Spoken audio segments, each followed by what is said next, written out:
नमस्कार विद्यार्थी मित्रांनो, स्टडी फ्लो अपडेट्समध्ये आपलं पुन्हा एकदा सर्वांचं स्वागत आहे. मित्रांनो, पोलीस भरती 2025 सुरू झालेली आहे आणि याचा जे फॉर्म भरण्याची प्रोसेस आहे ती या व्हिडिओमध्ये मी सांगणार आहे, जेणेकरून तुमचे जे पैसे आहेत ते तुम्ही कोणत्याही नेट कॅफेमध्ये न जाता कुठेतरी दुसरीकडे युटिलाइज करू शकता. यामध्ये मी तुम्हाला फोटोची साईज, त्याचबरोबर स्वाक्षरी, तुमची सिग्नेचर आहे त्याची साईज कमी जास्त करणे असेल, त्याला अपलोड करणे असेल, फॉर्म भरायची पूर्ण जी प्रोसेस आहे, तुमच्याकडे लॅपटॉप असेल तर त्यावर तुम्ही कंप्लीट करू शकता. तुमच्या मित्राचा लॅपटॉप असेल तरीही चालतं. यासाठी कोणतंही काही वेगळं रिसोर्सेस लागत नाहीत आणि सिंपल तुम्ही फॉर्म भरल्यानंतर याचा जो अर्ज आहे त्याचा प्रिंटआउट तुम्ही इझिली ₹1 ते ₹2 देऊन काढून घेऊ शकता. तर मित्रांनो, let's start the video. Police recruitment Maha IT search करा, अदरवाईज ही लिंक तुम्हाला मी प्रोव्हाइड करेल. तर महा ITची साईट ओपन केल्यानंतर अशा प्रकारचं होम पेज म्हणजेच मुखपृष्ठ तुमच्या समोर ओपन होतं. युजर लॉग इनचं ऑप्शन येतं, पण आपण इथं लॉग इन करू शकत नाहीत कारण आपल्याला नोंदणी करायची आहे. तर साईडला दिलेलं आहे बघा, नवीन नोंदणी करा. तर यावर तुम्हाला क्लिक करायचं आहे. तर यावर क्लिक करा. क्लिक केल्यानंतर तुमच्या समोर एक नवीन पेज ओपन होतं, ज्याच्यामध्ये तुम्हाला तुमचे क्रेडेन्शियल्स लॉग इन करायचे आहेत. जसं की तुमचा जीमेल असेल, त्याचबरोबर त्यासाठी कोणता पासवर्ड टाकायचा आहे, त्याचबरोबर तुमचा फोन नंबर, तुमचं पूर्ण नाव. तर इथं हे सगळं मॅन्युअली तुम्हाला एंटर करायचे आहे. तर याच्यामध्ये एंटर करताना एक लक्षात घ्या की जेही क्रेडेन्शियल्स तुम्ही इथं एंटर करत आहात ते ॲब्सोल्युटली करेक्ट असले पाहिजेत. याच्यामध्ये चूक नसायला पाहिजे. तुमचा जो फोन नंबर आहे तो सुद्धा ॲक्टिव्ह असला पाहिजे आणि तुम्ही जसं नाव एंटर कराल तर देवनागरीमध्ये तुमच्या इथे ऑटोमॅटिकली ते ट्रान्सलेट होऊन जाईल. पण जर याच्यामध्ये काही चूक असेल तर सिंपल तुम्हाला एक ट्रिक सांगतो की याला कसं तुम्ही चेंज करू शकता विदिन सेकंड्स. जर मराठी कीपॅड नसेल तुमच्या लॅपटॉपला तर ट्रान्सलेट इंग्लिश टू मराठी असं सर्च करा. इंग्लिश टू मराठी सर्च केल्यानंतर जेही नाव चुकलेलं आहे देवनागरीमध्ये कन्वर्ट होत नाहीये, काही ग्लिच असेल, काही प्रॉब्लेम असेल तर नाव तुम्ही टाका. नाव टाकल्यानंतर ते कन्वर्ट होतं. ह्याला कॉपी करा. कॉपी करून वापस त्याच पेजवर या आणि जिथेही नाव चुकलेलं असेल किंवा मात्रा, उकार काही चुकलेला असेल तर इथे येऊन ते पेस्ट करा. तर अशा प्रकारची ट्रिक आहे. तुम्हाला काही एक्स्ट्रा कीबोर्ड वगैरे घ्यायची गरज पडणार नाही, मराठी कीबोर्ड्स वगैरे. तर सिंपल तुमचं जे इथं जेंडर आहे ते क्लिक करा. आधार क्रमांक एकदम ॲक्युरेट असला पाहिजे आणि आय हॅव रीड द इन्स्ट्रक्शन्सवर क्लिक करून हा जो कॅप्चा आहे तो इथे एंटर करा. कॅप्शा जो एंटर करायचा आहे तो तुम्हाला इथे कॅपिटल लेटर्समध्ये एंटर करायचा आहे.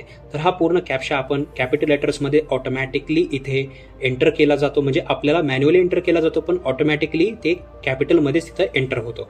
पासवर्ड तुमचा दोन्हीही जे तुम्ही टाकत आहेत खातरजमा करण्यासाठी ते लक्षात घ्या. भ्रमणध्वनी क्रमांक चेक करा, तुमचं नाव चेक करा, त्याचबरोबर सगळे काही डिटेल्स तुम्ही इथे चेक करा कारण हेच तुमचे लॉग इन क्रेडेन्शियल्स आहेत. आणि यावर रजिस्टरवर क्लिक करा. रजिस्टरवर क्लिक केल्यानंतर मुखपृष्ठावर तुम्ही वापस येतात. मुखपृष्ठावर वापस आल्यानंतर तुम्हाला लॉग इन करायचं आहे. पण मित्रांनो, लॉग इन तुम्हाला असं करता येणार नाही. तुम्हाला एक ईमेल येईल, तो ईमेल तुम्हाला व्हेरीफाय करावा लागेल. तुम्ही जोही आत्ता जीमेल दिला होता त्या जीमेलवर तुम्ही जा. तुम्ही मोबाईलवर सुद्धा जाऊ शकता. इनबॉक्समध्ये हा ईमेल येईल किंवा स्पॅममध्ये. तर याच्यावर व्हेरीफायवर क्लिक करा. व्हेरीफायवर क्लिक झाल्यानंतर वापस हे पेज ओपन होईल तुमच्या समोर तुमच्या मोबाईलवर. पण ते क्लोज करून लॅपटॉपवरती इथं या आणि तुमचा युजर ईमेल ID आणि आता तुम्ही टाकलेला पासवर्ड टाकून कॅप्शा टाकून तुम्ही लॉग इन करा. मित्रांनो, अशा प्रकारे आपलं रजिस्ट्रेशन सक्सेसफुल झालेलं आहे. पण आता मुखपृष्ठाच्या साईडला तुम्हाला दिसत असेल अर्ज आणि छायाचित्र आणि त्याची स्वाक्षरी अपलोड करणं. तर पदासाठी आपल्याला अर्ज करायचा आहे सर्वात प्रथम, त्याच्यानंतरच आपण हे अपलोड करू शकतो. तर पदासाठी अर्जवर तुम्हाला क्लिक करायचं आहे. क्लिक केल्यानंतर काही क्षणातच तुमच्या समोर एक नवीन पेज ओपन होईल आणि काही स्टेप्स ओपन होतील. या स्टेप्स कंप्लीट केल्यानंतर आपल्याला फक्त एक आपला फोटो आणि सिग्नेचर अपलोड करून फक्त फी भरायची आहे. तर याच्या समोर तुम्ही बघू शकता फर्स्ट स्टेप आहे वैयक्तिक तपशील. इथे तुम्हाला तुमचं नाव म्हणजे तुमचं फर्स्ट नेम, तुमचं मिडल नेम आणि तुमचं सरनेम इथे ॲक्युरेटली एंटर करावे लागेल. जसं तुम्ही एंटर कराल ऑटोमॅटिकली ते ट्रान्सलेट होतं मराठीमध्ये देवनागरी लिपीमध्ये. तुम्ही हे पाहू शकता 5 स्टेप्स आहेत. जसं ही तुम्ही 5 स्टेप्स कंप्लीट कराल तुमचं जे अर्ज प्रक्रिया आहे ती पूर्ण होते. त्याच्यानंतर फक्त छायाचित्र म्हणजे तुमचा फोटो आणि सिग्नेचर अपलोड राहतं. तर बघा, तुम्हाला तुमचं नाव, तुमचं मिडल नेम, तुमचं जे सरनेम आहे आडनाव आणि आईचं नाव इथे मॅन्युअली एंटर करायचं आहे. ऑटोमॅटिकली देवनागरी लिपीमध्ये ते इथं ट्रान्सलेट होऊन जातं. त्याचबरोबर आता तुम्ही कोणत्या पदासाठी अपलोड करत आहात तर ते पद तुम्हाला निवडायचं आहे. तर या पदाला निवडण्यासाठी सिलेक्टवर क्लिक करा आणि तुम्ही कोणत्या पदासाठी अप्लाय करत आहात ते पद इथं सिलेक्ट करा. तुम्ही हे वापस चेंजही करू शकता अशा प्रकारे, पण तुम्ही सिलेक्ट करा. घटक बघा तुम्हाला कोणत्या ठिकाणी हा फॉर्म भरायचा आहे. CP मुंबई किंवा SP वॉशिम असेल, कोणतीही जागा असेल तुम्ही ऍड बघा आणि त्यानुसार पहा. तर इथे खाली पाहू शकता पुढील पृष्ठ, यावर क्लिक करा, कारण आपण पहिलं पृष्ठाचं सक्सेसफुली केलेलं आहे. इथे काही डिटेल्स विचारले जात आहेत तुम्हाला की तुम्ही नक्षलग्रस्त सवलतीत पात्र आहात का, अंशकालीन आहात का, माजी सैनिक आहात का. तर हे सर्व डिटेल्स तुमच्यावर लागू होतात का हे पहा. जर हो असेल तर होवर क्लिक करा, नाही असेल तर नाहीवर क्लिक करा. याच्यामध्ये काही महत्वाच्या गोष्टी सुद्धा विचारल्या जात आहेत, जसं की भूकंपग्रस्त आहात का, प्रकल्पग्रस्त आहात का, त्याचबरोबर गुणवत्ताधारक खेळाडू आहात का. म्हणजे तुम्ही जर स्टेट लेवल किंवा नॅशनल लेवलचे प्लेयर असाल तर त्याचेही गुण इथं ऍड होऊ शकतात. त्याच्यामुळे तुम्ही होय किंवा नाही हे विचार करूनच तुम्ही या डिटेल्स भरा. त्याचबरोबर पोलीस पाल्य आरक्षण पात्र तुम्ही आहात का, तर त्यावर सुद्धा तुम्हाला क्लिक करायचं आहे. सर्व डिटेल्स तुम्ही होय नाहीवर क्लिक केल्यानंतर तुमच्या सर्वात डाऊन साईडला येतं ज्या प्रवर्गातून तुम्ही अर्ज करू शकता, म्हणजे कोणती तुमची कास्ट येते ते जात. तर याच्यामध्ये तुम्हाला जीही तुमची कास्ट असेल, आता या विद्यार्थ्याची कास्ट जी आहे ती ओबीसी मधून हा फॉर्म भरला जात आहे. सो ओबीसी सिलेक्ट केलं. जात क्रमांक म्हणजे सर्टिफिकेटवर तुमच्या उजव्या साईडला सिरियल नंबर आणि डाव्या साईडला डेट दिलेले असते, ते दोन्हीही मॅन्युअली एंटर करा. शिक्षण कोणत्या शिक्षणावर तुम्ही याच्यावर फॉर्म भरत आहात, HSC 12 म्हणजे 12वीवर फॉर्म भरत आहात, आणि त्याचा गुणपत्रिकेचा अनुक्रमांक तुम्हाला राईट कॉर्नर साईडला मिळतो, तर तो टाका इथे. त्याच्यानंतर तुम्ही तुमचं जन्मतारीख आणि तुमचं वय ऑटोमॅटिकली इथे येईल. असं हे तुम्ही फिलअप केल्यानंतर तुम्ही मुखपृष्ठ तुम्ही पुढच्या ह्याच्यावर जाऊ शकता. तर हा आहे आता संपर्क तपशील. तर संपर्क तपशीलमध्ये तुम्ही इमिडिएटली तुमच्या जेही तुमचा पत्ता आहे, तुमचं राज्य आहे, तालुका आहे, गाव आहे, जिल्हा आहे, हे सर्व डिटेल्स भरून घ्या. तुमचं धर्म, तुमची जात, तुमची पोट जात तुम्ही टाकून घ्या. आणि त्याचबरोबर अजूनही काही होय नाहीचे क्वेश्चन्स विचारले जातात. त्याच्यामध्ये सर्वात महत्वाचं म्हणजे डोमासाईल ऑफ महाराष्ट्र. तर यावर होयवर क्लिक करा असेल तर त्याच्यामध्ये डोमासाईलवर सुद्धा राईट साईडला त्याचा क्रमांक असतो आणि त्याचं दिनांक तुम्ही ते कधी काढलेला आहे ते असतं. दोन्हीही पहा, ते कधी काढलेलं आहे, तुमचं डोमासाईल तुमच्या समोर असलं पाहिजे आणि त्याचा क्रमांक आणि दिनांक दोन्हीही चांगल्या प्रकारे आणि ॲक्युरेटली इथे एंटर करा. त्याचबरोबर दिलेला आहे खाली कर्नाटकचे आदिवासी तुम्ही आहात का, होय असेल तर होय, नाहीतर नाही. त्याचबरोबर ज्या समांतर आरक्षणाचा लाभ तुम्ही घेऊ इच्छिता किंवा तुम्ही नॉन क्रिमिलियर तुमच्याकडे आहे का, त्यासाठी सुद्धा होय आणि नाही विचारलं जातं. खाली काही डिटेल्स विचारले जातात. पोलीस शिपाई पदाच्या भरतीसाठी विहित केलेली शारीरिक अर्हता तुम्ही पूर्ण करता, इथं होयच लिहा. त्याचबरोबर उमेदवार पोलीस शिपाई पदाच्या भरतीमध्ये सहभाग होण्यासाठी वैद्यकीय दृष्ट्या तुम्ही सक्षम आहात का, तर होय. NCC प्रमाणपत्र असेल तर होय, अदरवाईज नाही. त्याचबरोबर तुमच्याकडे ड्रायव्हिंग लायसन आहे का, तर त्याचं सुद्धा इथं होय नाही विचारलेलं आहे. तर ड्रायव्हिंग लायसन्स या विद्यार्थ्याकडे आहे, सो आपण इथे होय असं क्लिक करू. तुमच्याकडे असेल तर बघा, नसेल तर नाही क्लिक करा. संगणक हाताळता येतं का, त्याचं सर्टिफिकेट आहे का, MHCIT झालेले आहे का, तर होय. त्याचबरोबर आपण आत्महत्याग्रस्त शेतकऱ्याचे तर इथं नाही असाल तर नक्की लिहा. पुढील पृष्ठावर क्लिक करा. आता हे सर्वात लास्टचं पृष्ठ आहे मित्रांनो. इथे तुम्ही क्लिक करा प्रतिज्ञापत्रावर आणि वरी बघा अर्हता दिलेली आहे. तर 12वी तुम्ही सिलेक्ट करा, 12वीवर फॉर्म भरत असाल किंवा तुम्ही ग्रॅज्युएशन कोणतंही असेल तर ते सिलेक्ट करा. मंडळ आणि विद्यापीठाचं नाव तुमच्या गुणपत्रकावर सर्वात टॉपवर दिलेलं असतं की तुम्ही कोणतं मंडळ आहे. तर हे औरंगाबादचं सब डिव्हिजन आहे, सो आपण इथे टाकू शकतो की औरंगाबाद डिव्हिजनल बोर्ड. सो हे टाकलेलं आहे. उत्तीर्ण पास आहेत हे. त्याचबरोबर निकालाचे जे वर्ष आहे यांचे ते आपण इथे सिलेक्ट करू. निकालाचे वर्ष सुद्धा गुणपत्रकावरच दिलेलं आहे, जे की आहे यांचं 2017. तर हे अशा प्रकारे तुम्ही सिलेक्ट करा. प्राप्त गुण यांना किती आहेत तर ते इथं मी टाकत आहे. तुम्हाला तुमचे प्राप्त गुण टाकायचे आहेत मित्रांनो. तुम्ही हा ट्युटोरियल जरी पाहत असाल तरी असं नाही की इथल्या तुम्ही डिटेल्स टाकू, तुम्ही तुमच्या डिटेल्स टाका. तुम्हाला किती प्राप्त गुण आहेत, आउट ऑफ किती पैकी 650 पैकी तुम्हाला किती गुण पडलेले आहेत, तुमचं निकालाचं वर्ष कोणतं आहे ते. ग्रॅज्युएट असाल तर हो, अदरवाईज नाही. ग्रॅज्युएट तुम्ही केल्यानंतर कोणत्या याच्यातून ग्रॅज्युएट आहात, BA, BSc वगैरे ते सिलेक्ट करता येतं. त्याचबरोबर पोस्ट ग्रॅज्युएट आहात का, तर नाही. तर तुमचं होय असेल तर होय द्या. पोलीस शिपाई पदासाठी पात्र आहात परंतु अंतिम निवड यादीत जर झालं नाही तर तुम्ही कॉन्ट्रॅक्ट बेसिसवर तुम्हाला विचारलं जाऊ शकतं, तर त्याच्याला हो करा. आता बघा ह्या डिटेल्स आपण भरलेल्या आहेत, पण जर चुकली असेल डिटेल तर त्याला वापस आपण कसं एडिट करू शकता. तर अर्जाचं पुष्टीकरणवर क्लिक करा सर्वात आधी आणि चेक करा की तुम्ही आतापर्यंत आपण ज्या 4-5 स्टेप्स केलेल्या आहेत त्या सर्व डिटेल्स योग्य आहेत का. तुमचं नाव, तुमचं जे इंग्लिशमध्ये तुमचं नाव येत आहे ते, तुमचं एज, तुमचं उत्तीर्ण जे तुमचे गुण आहेत, त्याचबरोबर गुणपत्रकाचा क्रमांक आहे, तुम्ही ज्या गोष्टींना होय नाही केलेला आहे त्या बरोबर आहेत का. आणि हे सगळं व्हेरीफाय झाल्यानंतर तरीही वाटलं की कुठंतरी चुकलेलं आहे तर मागील पृष्ठावर तुम्ही जाऊ शकता. डाव्या साईडला कॉर्नरमध्ये मागील पृष्ठ ऑप्शन दिलेला आहे, तर याच्यावर मागे जाऊ शकता आणि प्रत्येक ईच अँड एव्हरीथिंग सेव्ह करायच्या आधी मित्रांनो ह्या गोष्टी तुम्ही करू शकता. आणि एकदा जर तुम्ही ही पूर्ण प्रोसेस सेव्ह केली तर याला एडिट करणं हे इम्पॉसिबल आहे. यासाठी फक्त ऑप्शन दिलेला आहे की तुम्ही मागील पृष्ठावर सध्याच जाऊ शकता. एकदा जर तुम्ही ही प्रोसेस पूर्ण सेव्ह केली, जतन केली, तर दिलेलं आहे बघा अर्जाचे पूर्तकरण जे आपण केलं, जतन केलं. एकदा जतन केलं तर हे वापस एडिट करता येत नाही. त्यामुळे खात्रीपूर्वक तुम्ही पहा की तुमच्या ज्या डिटेल्स तुम्ही टाकलेल्या आहेत ते योग्य आहेत का. तर सिंपल जतन करावर क्लिक केल्यानंतर सुद्धा मी आता सांगितलेली माहिती तुम्हाला छोट्या स्वरूपात इथे येते. तरीही तुम्ही काही एडिट करायचं राहिलं असेल, काही चुकलं असेल तर करा, अदरवाईज ओके असेल तर ओके दाबा. ओके दाबल्यानंतर तुमच्या समोर टोकन क्रमांक येतो, जो इमिडिएटली टोकन क्रमांक जो आहे तुमच्या मोबाईल नंबरवर सुद्धा येतो. त्याच्यामुळे काही अडचण नाही. जो हा टोकन क्रमांक आहे SMS द्वारे तुम्हाला भेटतो, जो की तुम्ही पाहू शकता अशा प्रकारचा असतो. तर काही अडचण येत नाही तुम्हाला. आता फक्त राहिला आहे पदासाठी अर्ज तर आपण केला, फक्त राहिला आहे फोटो आणि सिग्नेचर अपलोड. बाकी सर्व झालेलं आहे. तर याच्या साईडलाच आपल्याला पाहू शकता अर्ज आणि छायाचित्र अपलोडवरच त्याच्या साईडला आपण अर्ज केलेला आहे आणि याच्या साईडला ऑप्शन आहे छायाचित्र आणि स्वाक्षरी अपलोड. तर स्वाक्षरी अपलोडवर आपण क्लिक केल्यानंतर एक पेज ओपन होतं.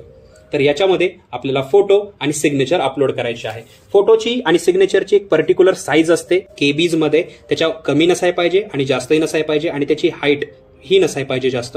तर सिंपल तुम्हाला पिक्सल लॅब नावाचा ऍप प्ले स्टोरवर मिळून जाईल, त्याला डाउनलोड करा. ओपन केल्यानंतर राईट साईडला क्लिक करून इमेज साईजवर क्लिक करा. इमेज साईजवर सगळ्यात पहिले आपण स्वाक्षरीची जी साईज आहे ती टाकणार आहोत, ज्याची विड्थ आहे 256 आणि हाईट आहे 64. दोन्ही टाका. ओके दाबा. लेफ्ट कॉर्नर साईडला क्लिक करून तुम्ही फ्रॉम गॅलरीमधून तुमचं जे सिग्नेचर तुम्ही केलेलं असेल त्याचा फोटो काढून घ्या. त्याला सिलेक्ट करा, थोडंसं स्ट्रेच करा आणि अशा प्रकारे तुमची जी इमेज आहे सिग्नेचरची ती सेव्ह करू शकता. सेव्ह केली त्याच्यानंतर आपल्याला आता जी तुमचा फोटो आहे त्याची साईज आपल्याला सिलेक्ट करायची आहे. तर मी माझ्या फोटोची एक साईज इथं पाहत आहे डिटेल्स, तर त्याच्यामध्ये 160x200 असं दिलेलं आहे, 160x200. तर ठीक आहे, वापस एकदा जा, कस्टमवर क्लिक करा. आता इथं 160 आपल्याला क्लिक करायचं आहे, 160 आणि 200. सो इथं विड्थ मध्ये आपण टाकू 160 आणि हाईट मध्ये टाकू आपण 200. ओके दाबा. आणि जो विद्यार्थी आहे त्याचे फोटो आपण इथं फ्रॉम गॅलरी घेत आहोत, तर फ्रॉम गॅलरीमध्ये जाऊन फोटोला क्लिक करा. ओके दाबा आणि अशा प्रकारे याला थोडं स्ट्रेच करा. ठीक आहे, फोटो घेतलेला आहे. आता हे झालेलं आहे, आपण ऑलरेडी हा सेव्ह केलेला आहे. सेव्ह करा. आता याची साईज आपल्याला तर झालेली आहे, पण याची जे डेटा, ह्याची जी कॅपॅसिटी आहे केबीज मध्ये, किलोबाईट्स मध्ये, ते 5 KB ते 20 KB मध्ये ठेवायचं आहे. तर लिट फोटो नावाचा ऍप आहे, तो डाउनलोड करा, प्ले स्टोरवर आहे. फोटोमध्ये जाऊन तुम्ही फोटो सिलेक्ट करा. कम्प्रेस करताना इथे तुम्ही 2 KB एवढंच टाका, जेणेकरून डेटा थोडा इन्क्रीज होतो. जो डेटा 5 KB ते 20 KB मध्ये दोन्ही फोटोंना ठेवतो. स्टार्ट कम्प्रेसिंगवर क्लिक करा. तुमचा जो फोटो आहे तो इथे कम्प्रेस होऊन जाईल. कम्प्रेस झाल्यानंतर तुम्ही साईज पाहू शकता. फोटोची साईज जी आहे ती 2 KB to 4 KB झालेली असते, पण याची ऍक्च्युअल साईज जी आहे ती 5 KB ते 10 KB मध्ये पोहोचलेले आहे. तर हे दोन्ही फोटो आपण पाहू शकता, हे त्याची कॉपी आहे आणि हे त्याचे दुसरे फोटोज आहेत जे 22 KB आणि 9 KB मध्ये आलेले आहेत.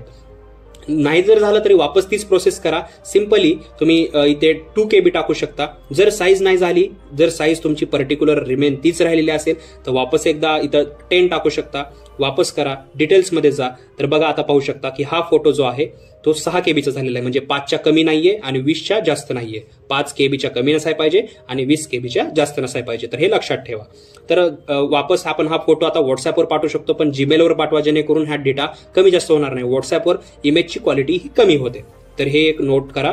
तर हे आपण सिंपली आपल्या जीमेलला पाठवून देऊ. तर हा माझा ईमेल आहे आणि जो विद्यार्थी भरला जात आहे त्याचा ईमेल आपण इथे टाकत आहोत. तर तुम्ही तुमचा ईमेल टाका जो लॅपटॉपवर असेल. तुम्ही कशाही प्रकारे फाईल पाठवू शकता, फक्त तुझे जे फोटोचे डेटा आहे किंवा जे साईज आहे ती कमी जास्त नाही झाली पाहिजे. फोटोचे जे डेटा आहे तो लक्षात घ्या, 5 KB ते 20 KBच्या आतमध्ये असाय पाहिजे, 5 KBच्या कमी नसाय पाहिजे, 20 KBच्या जास्त नसाय पाहिजे. आणि दोन्ही फोटो साईज आपण इथे पाहिलं, दोन्ही फोटो साईजची विड्थ आणि लेंथ, लांबी म्हणजे रुंदी आणि उंची दोन्हीही अशीच असाय पाहिजे, ज्यांनी तिथं दिलेली आहे, जे नोटिफाय त्यांनी केलेलं आहे की या सोबतच तुम्ही करू शकता. तर सिंपल चूज फाईलला क्लिक करा, सेव्ड क्रॉप सिग्नेचरला क्लिक करा आणि अशा प्रकारे तुम्ही तुमचा फोटो आणि सिग्नेचर सेव्ह करू शकता. तर दोन्हीही सेव्ह केलेलं आहे. काय अडचण आली तर कमेंट सेक्शन मध्ये मला विचारा. सिंपल आता इथं एक प्रोसेस झालेली आहे. आवेदन अर्ज केला, प्रतिमा अपलोड केली, आता शुल्क भरायचं आहे आपल्याला. तर सिंपल शुल्क भरायचं आहे, त्यासाठी आपल्याला बॅकवर क्लिक करावं लागणार. आता ब्लॅकवर क्लिक केल्यानंतर आपल्याला एक नवीन पेज ओपन होतं, फक्त शुल्क भरायचं पेज ओपन होतं. पण आपली एक छोटीशी प्रोफाईल ओपन होते, जिथे आपण आपलं नाव पाहू शकतो, आपला फोटो, आपलं सिग्नेचर, मोबाईल क्रमांक, आपलं जे जेंडर आहे ते, जन्मतारीख आणि आधार क्रमांक, जो की अशा प्रकारे हिडन स्वरूपात येतो. आपण कुठे अर्ज केलेला आहे, आपलं अप्लाइड युनिट कोणतं आहे, टोकन नंबर कोणता आहे, त्याचबरोबर फीस किती आहे आणि फोटो स्टेटस काय आहे ते दिसतं. तर सिंपल. आता पेमेंट स्टेटस आहे पे नाव. तर पे नाववर तुम्हाला क्लिक करायचं आहे आणि ही लास्ट प्रोसेस आहे मित्रांनो. यानंतर तुम्ही तुमचा अर्ज म्हणजे कंप्लीट झाला आहे असं समजू शकता. तर पुढे जायचं आहे तुम्हाला. टोकन क्रमांक हे ऑटोमॅटिकली तर फिलअप होऊन येतो. तर पुढे जावर क्लिक करा. पुढे जावर क्लिक केल्यानंतर तुमच्या समोर तुमच्या थोड्याशा डिटेल्स येतात आणि इथे तुम्हाला क्लिक करायचं आहे ऑनलाईन भरणा. त्याचबरोबर इथे तुम्हाला हा कॅप्चा जो येतो तो एंटर करायचा आहे. कॅप्चा एंटर करताना मित्रांनो कॅपिटल स्मॉल म्हणजे अल्फाबेटिकल हे ऑर्डर जे आहे त्या पहा. त्याचबरोबर सबमिटवर क्लिक करा. त्याच्यानंतर तुमच्या समोर wallet, net banking, credit card आणि IMPS ओपन होतं. आपल्याला सिंपल UPI न पेमेंट करायची आहे. QR कोड येतो, त्याला स्कॅन करायचा आहे आणि पेमेंट करायची आहे. त्यासाठी आपल्याला IMPS या जे ऑप्शन आहे, सर्वात 4 नंबरचा ऑप्शन आहे, त्या IMPS ला क्लिक करायचं आहे. मित्रांनो तुमच्याकडे नेट बँकिंगचं ऑप्शन असेल तेही करू शकता, डेबिट क्रेडिट कार्ड इझिली करू शकता, पण सगळ्यात सोपा आहे IMPS. IMPS ला क्लिक केल्यानंतर सर्वात राईट साईडला पे GOV इंडिया असं ऑप्शन दिलेलं आहे. तर याला क्लिक करा. याला क्लिक केल्यानंतर तुमच्या समोर येतं प्रोसीड फॉर पेमेंट. याला क्लिक करा. याला क्लिक केल्यानंतर तुमच्या समोर अशा प्रकारचं एक पेज ओपन होतं, ज्याच्यामध्ये आपल्याला QR सिलेक्ट करायचा आहे. त्याचबरोबरच्या साईडला भीम UPI सिलेक्ट करायचा आहे आणि भीम UPI सिलेक्ट केल्यानंतर आपल्याला मेक अ पेमेंट फॉर 450. हे कास्टनुसार आहे. ओपन मध्ये फॉर्म भरला तर 450 आणि कास्टमधून भरला तर 350 अशी फीस आहे. QR येतो. QR सिम्पली तुमचा मोबाईल ओपन करा. मोबाईल ओपन केल्यानंतर तुमचा जे UPI ऍप आहे, फोन पे, गुगल पे, याच्यानंतर हे QR स्कॅन करा आणि पेमेंट इनिशिएट करून टाका. मित्रांनो QR वर स्कॅन केल्यानंतर ऑटोमॅटिकली पेमेंट इनिशिएट होऊन जाते आणि ही पेमेंट करायचं जे टाइम आहे तो तुमच्याकडे 5 मिनिटं असतो. पेमेंट इनिशिएट झाल्यावर येतं ऑप्शन, इथं एक नोटिफिकेशन येतं थँक्स फॉर सबमिटिंग. खाली येतं ऑप्शन प्रिंट रिसिप्ट. तुम्ही सिंपल हे जे प्रिंट आहे ते PDF स्वरूपात ठेवू शकता. सो मित्रांनो ही होती याची पूर्ण प्रोसेस. जर तुम्हाला हा व्हिडिओ आवडला असेल तर लाईक करा. याच्याबद्दल काही क्वेश्चन्स असतील, काही प्रॉब्लेम येत असेल तर खाली कॉमेंट सेक्शन मध्ये कॉमेंट करायला विसरू नका. तर व्हिडिओ पाहिल्याबद्दल धन्यवाद.